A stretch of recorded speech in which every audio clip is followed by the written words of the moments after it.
Heavy winds and snow have made driving exceedingly difficult at times today across the viewing area. KIMT News 3's Malia Kamal joining us live from I-90 with a look at the conditions tonight. Malia? Yes, I'm at the I-90 rest stop, and right behind me there are three 18-wheelers that are stopped here right now. Now, earlier today, there were about 6 18-wheelers that were here around noon that were waiting out the poor weather conditions. Now, I spoke to several truckers who tell me that they might have to stay put for tonight.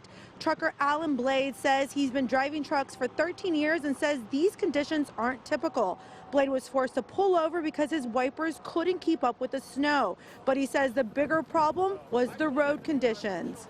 It doesn't look like a lot of the areas have been plowed, and I kind of thought that Minnesota was known for putting a lot of salt down. I wish they could maybe do more of that. Yeah, if you're not paying attention and you're not respectful of the snow and the wind and the road, you're going to have issues.